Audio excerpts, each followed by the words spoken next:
De hecho, a lo largo de la vida nosotros pasamos por situaciones un poco complicadas, ¿no? Sin embargo, tenemos ciertos recursos personales y factores sociales que nos ayudan a poder sobrellevar estas situaciones complicadas. Efectivamente, Maca. Y a eso, mejor dicho, los profesionales de la salud mental le llaman resiliencia. Y para hablar sobre ese tema, hoy día tenemos una súper entrevista con Roxana Dubrel. Ella es psicóloga clínica y autora de un libro maravilloso sobre resiliencia que se llama Más allá del dolor hacia una comprensión dinámica de la resiliencia. ¿Cómo estás, Roxana?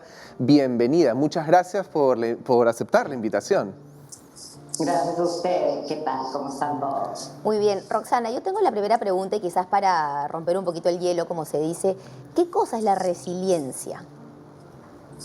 A ver, la resiliencia se refiere a la capacidad de una persona, una familia o comunidad de, a pesar de atravesar situaciones muy adversas, lograr sobreponerse a ellas, o sea, enfrentarlas, sobreponerse a ellas y salir adelante, ¿no? Siempre en la salud mental se ha pensado por mucho tiempo que las personas enfrentadas a fuertes padecimientos desarrollaban patologías o enfermedades y a través del tiempo se ha descubierto que esto no siempre es así, sino que algunos tienen la capacidad incluso de sacar algo bueno de estas situaciones difíciles que les tocan vivir, ¿no? Chani, ¿y qué mecanismos tienen las personas que sufren adversidad, que sufren un momento estresante, que puede marcarlos para toda su vida, para realmente salir de ello? ¿Cuáles son esos mecanismos psicológicos?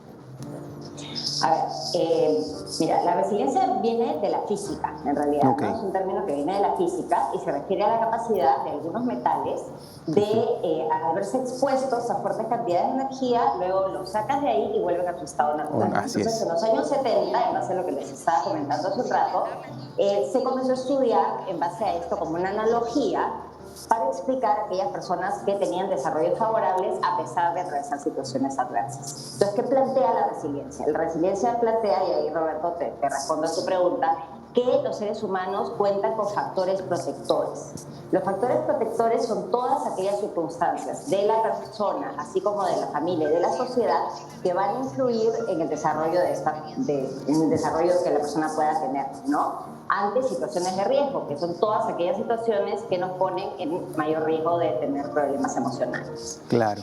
No sé si Sí. les explico un poquito cuáles son estos factores protectores, los principales. Sí, claro. Es un tema muy amplio y complejo, ¿no? Claro, sí, sería muy interesante saber un poco más sobre eso, Roxana. Ok. Bueno, los factores protectores se dividen en general en los ambientales y los internos, ¿no? Claro. Okay. O sea, los internos generalmente son producto de los ambientales. ¿Por Así qué? es. El ser humano, o sea, el principal factor, y eso lo han dicho todos los estudios a través del tiempo de resiliencia, plantean que lo principal es el apoyo emocional que la persona pueda haber recibido, sobre todo en los tempranos estadios de la vida. ¿Por qué? Porque la base de la salud mental se establece en los tempranos periodos de la vida, ¿no? El bebé nace en un estado de dependencia absoluta. Total, así es. Y necesita una madre que tenga la capacidad no solo de satisfacer sus necesidades básicas, ¿no? Biológicas. De cuidado del alimento, ¿no? Todo lo que es ¿no? el cuidado del bebé fisiológicamente, sino también de que hay un apoyo emocional bueno de la madre que le permita al bebé sentirse contenido, querido, apoyado. No es como un edificio, como digo yo, ¿no? Si esa base está bien sentada, si esa base está sólida, si viene un terremoto, no se te va a caer el edificio. Claro. En cambio, el día de mañana todos enfrentamos a través de la vida en algún momento situaciones difíciles. Entonces, si el edificio está sólido, se podrá resquebrajar, pero no se te va a caer. Si Claro. el edificio no está sólido porque has tenido una infancia muy difícil, es bastante más, o sea, es como que la persona que tuvo estas bases sólidas tiene una mayor capacidad ya de por sí para enfrentarse a la vida. Roxana, ¿no? disculpa Entonces, que te corte, y tengo una consulta en relación a lo que mencionas sobre esta base, ¿no? Porque a veces vemos que hay personas que de adultos les es muy difícil de repente enfrentar ciertas situaciones. ¿Uno puede aprender esto? Digamos, si tuviste una niñez, como tú dices, no muy... Perdón, no te escucho. ¿Me escuchas ahora? ¿Roxana? Ahora sí. Ya, Sí, perfecto. qué Ya, bueno. lo que te preguntaba Sí, es, se fue la señal. en base a lo que nos comentaba sobre esta base sólida, a veces vemos que las personas de adulta, o sea, los adultos no tienen una buena, digamos, forma de enfrentar ciertas situaciones, justamente quizás porque han tenido esta niñez un poco turbulenta. ¿Se puede de adulto aprender esto? ¿Uno puede desarrollar esto? Sí, por supuesto, ¿no? Como les digo, o sea, la persona que tiene una mayor ventaja para enfrentarse a la vida es definitivamente el que ha tenido una base sólida. Pero los vínculos tardíos también son importantes. Claro. Desde el colegio, ¿no? La educación. Claro. O incluso hay niños, por ejemplo, ¿no? Que tienen un ambiente familiar muy doloroso y difícil, pero que van al colegio y cuentan con profesores que los sostienen, que creen en ellos, que los apoyan. Esto genera una situación sumamente favorable para ellos, ¿no? Claro. Y en realidad, o sea, si bien este apoyo emocional es crucial en la temprana infancia, nosotros lo que le llamamos en psicoanálisis ambiente facilitador se necesita a través de toda la vida. Es decir, el niño necesita, claro. la persona necesita a través de toda la vida contar con el apoyo emocional de otros para enfrentar las dificultades. Claro. Efectivamente. Oye, Roxana, qué interesante. La verdad me gustaría que sigamos conversando sobre todo esto que es súper nutritivo, pero puedes acompañarnos en el siguiente bloque. Tenemos que ir a una pausa, ¿sí? ¿Volvemos? Sí, por supuesto. Perfecto. Sí, claro que sí. Gracias. Entonces volvemos después de la pausa. Hay que ser...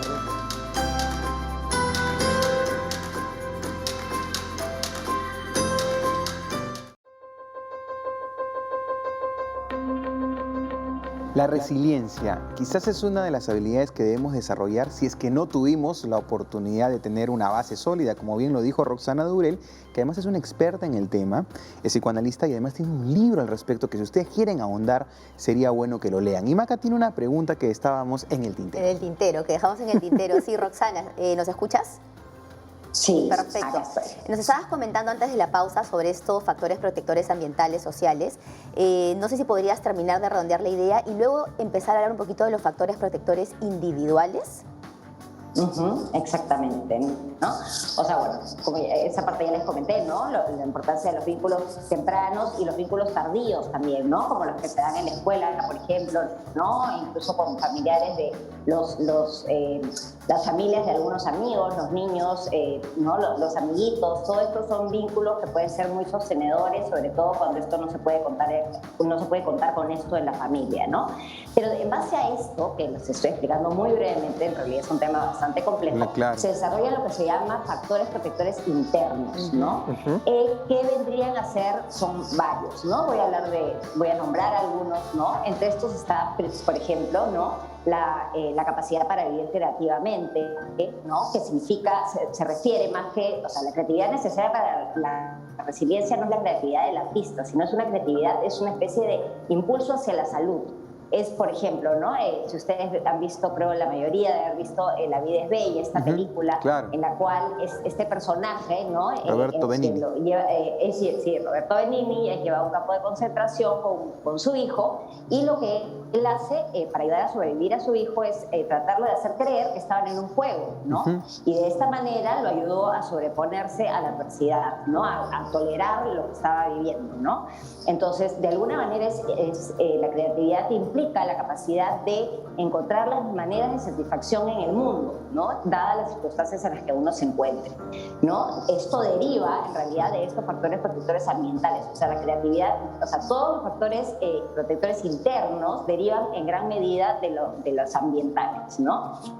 Después tenemos la preocupación por el otro, ¿no? Esto es crucial, esto se refiere a los valores. Las personas enfrentadas a circunstancias muy adversas, por lo general, o sea, esto puede sacar los aspectos más destructivos y autodestructivos del ser humano, ¿no? Las personas pueden volverse personas muy violentas, muy agresivas, las personas que han sido sometidas por largos periodos de tiempo a situaciones difíciles, pero por el contrario, también encontramos personas que desarrollan una solidaridad, por ejemplo, impresionante, ¿no? Para ingeniárselas, para ayudarse, o sea, en épocas de la gente de extrema pobreza que es capaz de partir el pequeño pan que tiene para dárselo al otro, ¿no? Esta es la preocupación por el otro.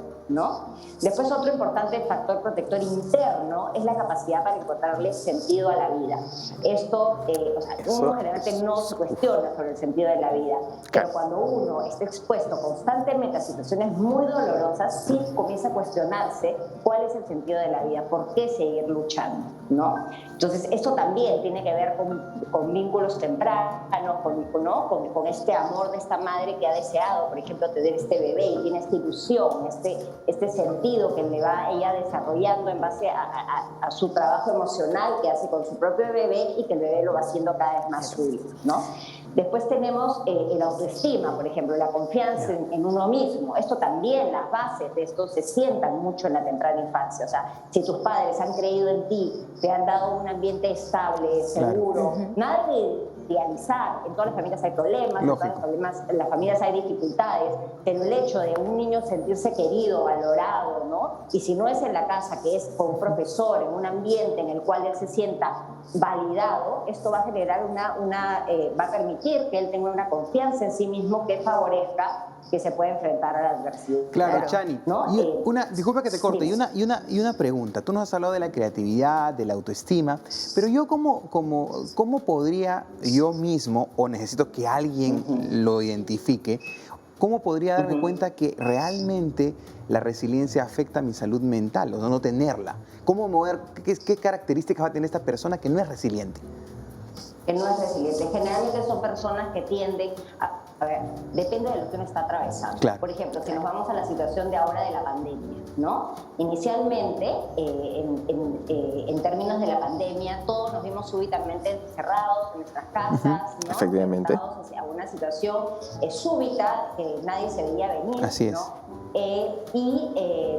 De alguna manera esto fue afectando nuestra salud mental. Pero obviamente dependiendo de la situación que vaya viviendo la persona, claro. No es lo mismo, además esta frase que se ha dicho tanto, no todos estamos en el mismo barco, eso es muy cierto, ¿no? Las personas que podemos contar con un espacio más amplio, que podemos contar con tecnología para conectarnos con otros, que podemos contar con vínculos, con un ambiente de alguna manera que nos sostenga en esta etapa, tiene de cruzar relevancia. Pero lo que tú decías, Roberto, es cuáles son las personas que no tienen capacidad de resiliencia. Generalmente son personas que ya vienen frágiles y que ante la dificultad viene un problema y no tienen la capacidad de enfrentarlo. Entonces ahí es que aparecen los síntomas de depresión, de una ansiedad desbordada, por ejemplo, hablando del contexto, sobre todo poniendo el ejemplo de lo que estamos viviendo en este momento, ¿no? Entonces, o sea, es natural que uno enfrentado, hay por ejemplo, la mayoría de personas hoy en día están enfrentando duelos, ¿no? Porque hay una psicóloga, Esther Perel, que habla de que más allá que se te mueran o no familiares, estamos enfrentando lo que ella llama un duelo ambiguo. Claro. O sea, hemos perdido algo, pero no sabemos realmente qué hemos perdido. Hemos perdido la vida como la conocíamos antes, ¿no? Entonces, todo esto va generando situaciones que nos van poniendo cada vez más en riesgo, ¿no? Y a esto le sumas las personas que han perdido familiares, que se les han muerto personas, que han tenido la pérdida de su situación económica, gente que con las cosas tiene para comer, ¿no? Todo esto va generando una mayor dificultad, ¿no? Y hay familias que han perdido 3, 4 familiares, por supuesto. ¿no? Claro. Entonces, Roxana, todo esto... Dime. Perdón que te interrumpa, es que me hace mucho sentido todo eso que estás diciendo en relación al contexto en el que estamos viviendo, que está siendo tan abrumador, ¿no? Que nos ataca de una manera tan grande. Y se me ocurre también de repente, ¿no? Pensar qué nosotros podemos hacer, qué estrategias, qué recomendaciones podemos seguir para poder desarrollar o repotenciar o reforzar, ¿no? Esta preciosa capacidad que tenemos, que es la resiliencia. Sí, o sea, por ejemplo, quería hablar también del rol del Estado, ¿no? Por ejemplo, yo creo que inicialmente O sea, esos son lo que se vendrían a ser los factores protectores sociales, de alguna manera, ¿no? El entorno en el que uno vive va a ser de crucial importancia a nivel sociedad. Por ejemplo, inicialmente creo que todos nos sentíamos bastante protegidos, si bien regañábamos y lo que sea, cuando de repente se decretó la cuarentena en el Perú muy rápidamente y nos refugiaron a todos en nuestras casas. Si bien reclamábamos y era como es esto, o sea, ¿no? Uno se ve coartado de sus libertades. Pero de alguna manera esto generó una sensación de que el Estado te está protegiendo, ¿no? Claro. Y en ese momento, creo, por ejemplo, esta vacunación que estamos teniendo, después del descontento que ha venido por una serie de situaciones políticas, la vacunación que estamos teniendo hoy en día, somos uno de los países de Latinoamérica que está avanzando más rápidamente con la vacunación, y eso está generando una sensación de que hay un Estado que te protege. Tú vas, te vacunan gratuitamente, nosotros ya tenemos a las personas entre 69 y 65 años vacunándose, lo cual no está tan lejos de países sumamente desarrollados como Europa, por ejemplo, ¿no? Entonces, eso va generando, va favoreciendo que la persona se sienta sostenida, que hay un Estado que lo protege y lo ayuda. Pero en este momento hay ciertas cosas que son cruciales, como el no aislamiento. Hay personas que están sumamente aisladas, algunas viven solas, teniendo aterradas, viviendo en estas situaciones. Esto está siendo muy largo. Esto no es una carrera de corto aliento como lo pensábamos inicialmente. Esto es de largo aliento, ¿no? Esto es una maratón, esto no es una carrera de 10 kilómetros, ¿no? Entonces, la gente va cansando su energía, pero sí es importante contar con vínculos, y hay personas, depende también de la capacidad de relacionarse que tiene la persona. También, ¿no? claro. El network, la red social con la que cuente, ¿no? Y la comunicación. Poder siquiera, gracias a Dios, hoy en día contamos con la tecnología, y si bien no los psicólogos hemos sido los más promotores de que los niños no estén tan cerca de la tecnología. Y además, como nunca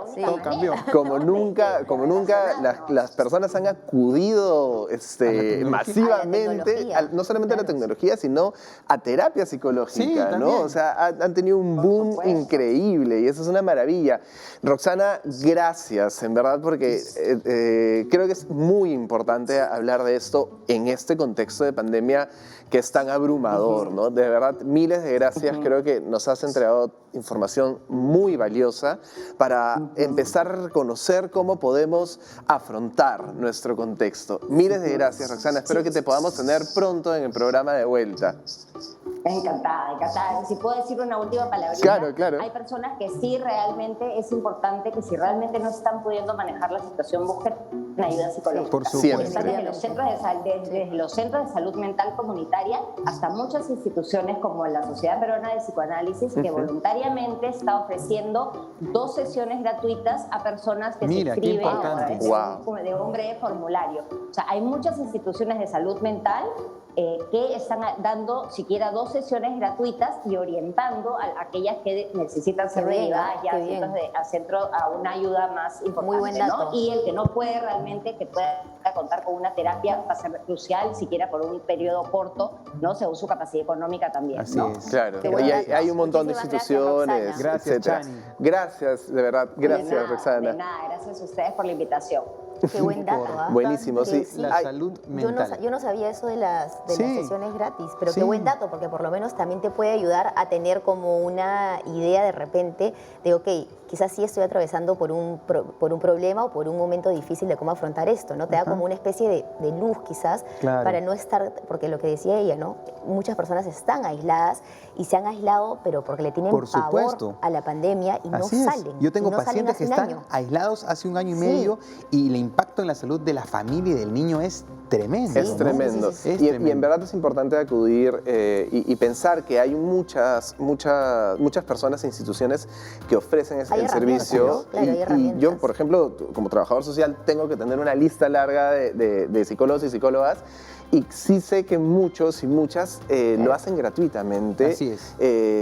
Porque es un contexto en que se necesita apoyarnos todos de manera integral. Y vamos a seguir hablando del tema, pero ahora nos toca irnos a una pausa. Así que vamos a una pausa. No se muevan de Cada Día Mejor. Volvemos con la resiliencia, que va a ser súper importante para ustedes.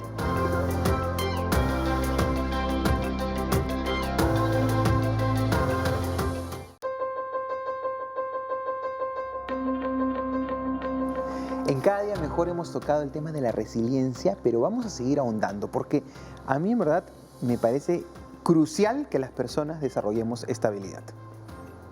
Sí, es verdad. Yo creo que debemos no solamente desarrollarla, sino comprender que es parte de nuestra vida. Es un componente nuestro, que ahorita vamos a hablar un poco más sobre eso. O sea, tú dirías que es como una habilidad entonces, ¿no? O sea, es algo con lo que tenemos la capacidad de nacer, o nacemos con esto, o es algo que se aprende, porque tú de hecho como trabajador social debes de tener varios casos de Personas resilientes. Efectivamente. O sea, y no resilientes también. ¿Tú naces con eso o cómo funciona? A ver, empezando que la resiliencia es una capacidad que tenemos todos los seres vivos, ¿sí? O sea, no solamente los humanos, las personas, sino que los animales, las plantas. Si tú ves, por ejemplo, en la calle, ¿no? Muchas veces estamos caminando por la calle y en la vereda vemos una plantita, que del piso que está roto sale una plantita. Esa plantita está siendo resiliente, porque está creciendo, está saliendo a flote en un lugar adverso. A través del concreto. Exactamente, atraviesa el concreto, ¿no? Entonces es parte de los seres vivos. Entonces, cuando, si me dices, ¿no? Si me preguntas como trabajador social, si veo normalmente gente, sí, todo el tiempo vemos gente resiliente, atravesando momentos adversos, ¿no? En el momento de pandemia, desde que nacemos, por ejemplo, ya estamos atravesando. Tú como pediatra entiendes que cuando el bebé nace sale de esta zona de confort. Es un proceso traumático, ¿no? Y es un proceso traumático y tiene que empezar claro, es un estrés total y tiene que empezar a adaptarse. Claro. Totalmente. O sea, digamos que la resiliencia también tiene relación con la adaptación, con la adaptabilidad del ser humano a estos eventos adversos. Y Chani mencionó algo que me pareció bien mencionarlo, que nace de la física, ¿no? De cómo un metal, de tener una forma, puede volver a su forma. Es como el agua, ¿no? Hielo, vapor, agua líquida, ¿no? ¿Cómo nosotros como personas podemos ser hielo, ser nieve, ser agua y volver al estado original, o sea, ser resilientes? Mira, Roxana habló de algo muy importante, que es la autoconfianza, ¿no? Bueno, la autoestima, y que puede abrirse mucho el tema de la autoestima. Es muy importante recurrir a la autoestima, ¿sí? A desarrollarla. Más que ir a mi autoestima, es a desarrollar la autoestima. Y la autoestima no la desarrollamos sola, la desarrollamos dentro de un contexto también, ¿no? Cuando crecemos, cuando crecemos y nos desarrollamos en un espacio como una familia, como la sociedad, como en la escuela, ¿no? Entonces, recurrir a la autoestima o desarrollar nuestra autoestima nos ayuda a poder adaptarnos, ¿no? A ser hielo, a ser agua, a ser vapor, y poder, digamos, recurrir a nuestros recursos. Cuando nosotros hablamos de autoestima, debemos ser conscientes de los recursos que tenemos para saber utilizarlos en diferentes momentos, confiar en nuestros recursos. Y es ahí, con estos recursos que uno reconoce y dice, oye, esto tengo, esto no tengo, esto tengo, esto no tengo, saber utilizarlos en el momento difícil. Y los que no tengo, trabajarlos. Exactamente. ¿Qué pasa con los niños, por ejemplo? Porque la autoestima debería de ser algo que se desarrolla desde una temprana edad, ¿no? Con ayuda quizás de los padres, del entorno. ¿Qué pasa en la etapa de la niñez, que de repente el niño no es muy consciente o no sabe cómo utilizar esas herramientas? Con la resiliencia, ¿cómo el niño es capaz de poder volverse resiliente, o en todo caso tienen como una especie de capacidad innata para hacerlo? Tenemos. Todos tenemos esta capacidad innata de ser resilientes. Por eso decía que es una capacidad natural de los seres vivos. Y sí, los niños, como decía hace un rato, cuando el bebé nace, nadie le dice aprende a respirar. ¿No? Entonces es natural. Sin embargo, también como decía Roxana, es importante el acompañamiento de los papás o de quien cuide, el cuidador del niño o la niña. Entonces, acompañar, guiar, sostener el proceso es algo importantísimo. No necesariamente decirle qué hacer, porque eso también ataca un poco a la autoestima de la persona, el no permitir que alguien pase por la experiencia y aprenda. Cuando le dicen siempre qué hacer, la persona comienza a considerar que no puede hacer nada y Así es. siempre le Que tiene no que es capaz. decir, ¿no? Que no es capaz. O sea, se invalida y eso no le permite desarrollar hacia el Claro. futuro Claro. la resiliencia. Entonces, a los niños y las niñas hay que acompañarlos en Por el supuesto. proceso. Y, Chuen, y tú has hablado de la autoestima y para cerrar la idea, que yo creo que esto va a ser un mensaje importante para nuestros televidentes, ¿qué otras habilidades nos ayudan a desarrollar, fortalecer, afianzar la resiliencia? Mira, aparte de la autoestima, yo considero 3 más. De hecho, hay muchas más, ¿no? Pero a mí me parece que la perseverancia, por ejemplo, el ser constante Claro. siempre, cuando tienes un problema, no tienes un momento difícil, uno a veces puede tirar la toalla a la primera. Claro. ¿No? Y no, justamente gracias a la autoestima podemos decir, tengo otros recursos para ir por otro camino Y llegar al para objetivo. poder llegar a lo que quiero. ¿no? Entonces, Perseverar. ser perseverante. Y en todo, creo yo, en todo en la vida la perseverancia y la constancia es muy importante. Efectivamente, es que es parte de la resiliencia, ¿no? Es parte Sí, de, sí, de sí. esto que El segundo. lo tenemos como de manera inconsciente. El segundo es la flexibilidad. O sea, ser flexibles en nuestro conocimiento, en aceptar que no siempre lo sabemos todo. Qué difícil No eso, ¿eh? siempre lo que sabemos es vigente. Claro. Y que podemos seguir aprendiendo otras cosas para poder afrontar. Y creo Eso- que también eso que tú Flexible. mencionas sobre la flexibilidad, creo que también aplica, o lo podemos ver desde que, sí, como tú decías, relacionado a lo anterior, de repente no es por este camino, es por el otro, ¿no? Hay que ser flexibles y no ser Exactamente. tan cuadriculados que a veces pasa. No hay una sola forma. Es como que así era, así tenía que ser. Y es como que no, pero no, puede puede ser haber por otro lado camino. también. Y eso está asociado a la flexibilidad emocional también, ¿no? O sea, Claro. permitirte sentir diferentes emociones o sentimientos o estados de ánimo, es permitirte pasar por emociones que no son cómodas, Claro. ¿no? Y aceptarlas también. sí, Es sí, importante tolerarlas. aceptar que tienes emociones que no son cómodas. Y eso también es ser flexible, porque creemos que todo tiene que ser perfecto, Claro. todo tiene que ser feliz, y no. Pasar por eso también es importante Ver para una la oportunidad ahí, resiliencia. Y lo último es Es la el adaptación tercero. al cambio. La adaptación al cambio es, o sea, es resiliencia prácticamente Claro. para mí la adaptación al cambio, porque cuando nos confrontamos a una situación difícil, nosotros tenemos que adaptarnos a esta nueva situación, ¿no? Cuando una situación es difícil es porque es diferente a nuestra situación Claro. actual, sale de nuestra zona de confort. Entonces tenemos que adaptarnos a esta nueva situación con la perseverancia, con la autoestima, con los recursos. Perfecto. Qué importante ese tema. Ya saben, los 4 tips que nos ha dado Anoten los Chuen. 4, ¿ah? Flexibilidad, adaptación al cambio, autoestima perseverancia y y autoestima. perseverancia. En resumen, resiliencia. Así que muchas gracias por estar con nosotros en Cada Día Mejor y espero que sean cada vez más resilientes. Así es.